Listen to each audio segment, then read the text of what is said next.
अस्सलाम वालेकुम मलगरू पनन सबा वक्त کې د انډیا په میډیا باندې او صرف د انډیا میډیا نو څومره چې انټرنیشنل سپورتس میډیا نه نو پاغي باندې د پاکستان د فاست بولرانو ډېری خبرې اترې کیږي ځکه چې په اوس وخت کې د کرکټ په دنیا کې د پاکستان چې کوم فاست بولران دي د په نمبر 1 باندې منل کیږي او د فخر او د ویاړ خبره دار د پاکستان چې رقم سلور فاست بولران دي چې په اوس وخت کې په ټوله دنیا کې په خبرې اترې کیږي او د کرکټ په دنیا کې یو خطرناک سپیل شاهین افریدی نسیم شاه حارث رؤوف زمان خان دا سلور ونه بالران چې دین د پښتانه دي خو زیات مرګري وایي چې حارث رؤوف پښتون نه تاسو په دې خبر باندې ځان په هوکې چې حارث رؤوف پښتون دی د مانسهرې سره تعلق دی چې سواتی قوم سره تعلق لري چې په اوس وخت کې په اسلام آباد کې اوسېږي نو زیاتو مرګرو دا پښتنه هم کوله په کمنټ کې چې حارث رؤوف پښتون دی او کنه نو بالکل حارث رؤوف پښتون دی نو کرکټ چې څومره ایکسپرت دي د انډیا میډیا چې کوم سپورتس جرنالستان دي نو هغه دا خبره کوي چې د روان ورلد کپ د پاره د پاکستان چې کوم فاست بولینګ اٹیک د نمبر ټول نه خطرناک وي چې په دې کې شاهین افریدی نسیم شاه او حارث رؤوف شامل وي بیا که چېرته زمان خان د ورلد کپ په سکواډ کې شامل شول نو پاکستان چې کوم فاست بولینګ اٹیک دی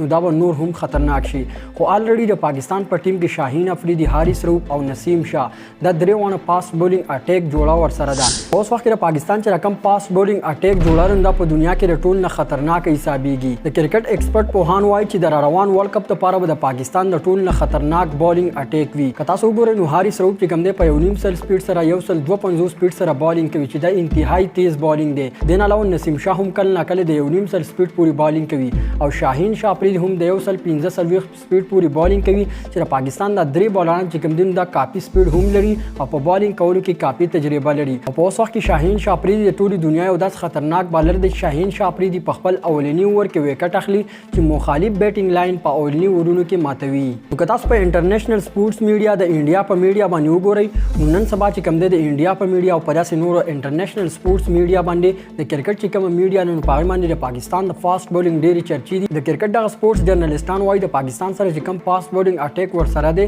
نو دا به د روان ورلد کپ لپاره د ټول خطرناک فاست بولینګ اٹیک وي نو موږ له پدې باندې فخر او ویاړ پکار د پوس وخت کې چې پاکستان د کم سلور فاست بولران دي دا ټول پښتانه دي شاهین افریدی حارث رؤوف نسیم شاه او زمان خان د پاکستان په سلور فاست بولران کې تاسو د خوښي او فیورټ بالر کم یو د نوم یې په کمنټ سیکشن کې ضروري ولیکئ